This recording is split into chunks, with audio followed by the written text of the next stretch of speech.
Hai semua, batu marmer memiliki harga yang mahal dikarenakan batu marmer ini merupakan batu alam yang proses pembentukannya memerlukan waktu puluhan juta tahun.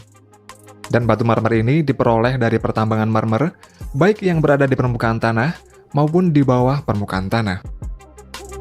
Selain di Indonesia, banyak sekali pertambangan-pertambangan marmer di berbagai negara, namun ada pertambangan marmer yang sangat terkenal akan kualitasnya, yakni marmer Carrara yang berada di negara Italia. Dan untuk mempermudah penambangan di tambang marmer Carrara ini, mereka menggunakan berbagai macam alat berat canggih dalam proses penambangannya. Nah, berikut ini adalah tambang marmer yang terbesar di dunia. Salah satu tambang marmer yang tertua di dunia adalah tambang marmer Carrara di kota Carrara yang membentang lebih dari 58 km di pegunungan Apuan, Italia Utara. Dan marmer Carrara ini telah menghasilkan marmer selama lebih dari 2000 tahun. Marmer Carrara ini telah digunakan sejak zaman Romawi kuno, dan di kala itu marmer Carrara ini sering dipakai untuk membuat berbagai macam ukiran patung. Salah satu patung yang terkenal dan ikonik yaitu patung David yang dibuat oleh Michelangelo pada periode Renaissance tahun 1501 sampai 1504. Meskipun ada banyak negara-negara yang menjadi produsen dan eksportir marmer seperti Cina, Yunani, Amerika Serikat, India, Spanyol, Brasil, dan Australia, namun Italia ini tetap diakui sebagai sumber dari marmer yang bermutu tinggi dan mewah. Serta marmer Italia ini telah diekspor setidaknya ke 140 negara di dunia.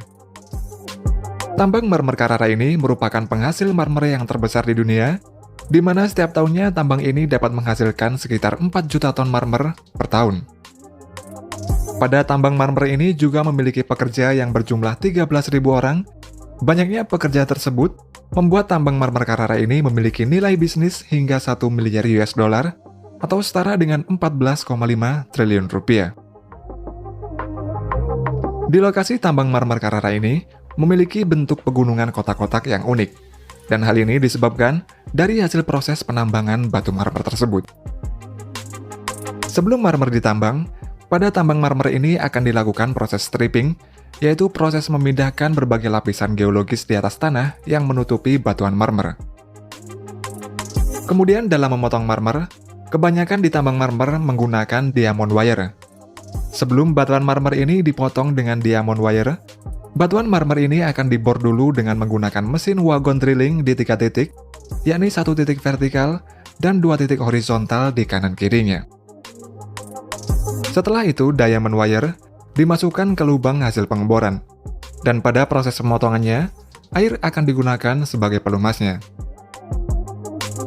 Bebatuan marmer yang sudah dipotong oleh diamond wire tersebut kemudian akan berbentuk balok kotak-kotak yang berukuran besar, dan masing-masing beratnya ini mencapai ratusan ton. Selain menggunakan diamond wire, batuan marmer ini juga dipotong dengan mesin gergaji raksasa yang memiliki panjang gergaji hingga 6 meter. Dengan mata rantai gergajinya dilapisi oleh berlian, serta kecepatan pemotongannya ini 3 cm sampai 8 cm per menitnya. Setelah itu, karena balok marmer yang berbobot ratusan ton ini terlalu berat untuk dibawa, maka balok-balok marmer ini kemudian dipotong-potong lagi menjadi 2-3 balok marmer yang berukuran lebih kecil, yakni dengan cara melubangi dulu dengan menggunakan pneumatic drill. Selanjutnya, sebuah alat yang bernama hydraulic spreader akan dimasukkan ke dalam lubang pada batuan marmer tersebut, dan hal ini bertujuan untuk membelah batuan marmer sehingga berat masing-masingnya ini hanya puluhan ton saja. Balok-balok marmer yang sudah ditambang ini kemudian diberi label lalu dibawa menggunakan kendaraan berat seperti bulldozer menuju ke tempat penyimpanan sementara. Di tempat itu, marmer kemudian diukur dan dipotong-potong lagi dengan ukuran yang sudah ditentukan, lalu diseleksi berdasarkan bentuk, kualitas, dan warnanya, dan setelah itu diangkut dengan truk ke tempat pabrik pengolahan marmer. Di pabrik pengolahan marmer, balok-balok marmer tersebut diangkat menggunakan kombi lift straddle carrier yang memiliki kapasitas angkut hingga 35 ton menuju ke konveyor. Balok-balok marmer ini kemudian dipotong-potong lagi menggunakan mesin gangsaw, yaitu mesin besar yang dapat memotong blok marmer menjadi beberapa bagian sekaligus. Gergaji pada mesin Gengsau ini memiliki panjang 4 meter dan dilapisi dengan berlian yang dapat memotong balok-balok marmer menjadi slab marmer, yaitu marmer dengan ukuran 1 meter persegi atau lebih dan memiliki tebal beberapa sentimeter. Selanjutnya, slab marmer akan masuk ke dalam proses polishing, yaitu proses untuk menghaluskan permukaan marmer dengan menggunakan slab polisher. Untuk proses yang terakhir yaitu cutting center, di mana slab marmer akan dipotong-potong lagi sesuai ukuran yang telah ditentukan untuk pemasangan lantai atau dinding.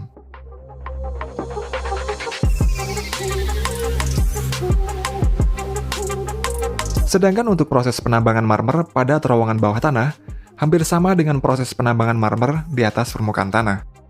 Dan yang membedakan adalah proses awalnya, karena dinding lokasinya harus dibuat terowongan dulu, lalu dinding terowongan ini dibeton sampai menemukan lokasi bebatuan marmer.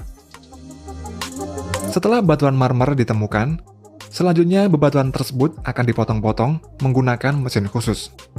Salah satunya adalah menggunakan mesin Vantini Tunnel Chainsaw, di mana mesin gergaji ini dibuat khusus untuk memotong marmer pada terowongan bawah tanah. Mesin gergaji ini memiliki kedalaman pemotongan hingga 3,2 meter, serta dapat berputar 360 derajat, sehingga dapat memotong marmer dengan posisi vertikal ataupun posisi horizontal.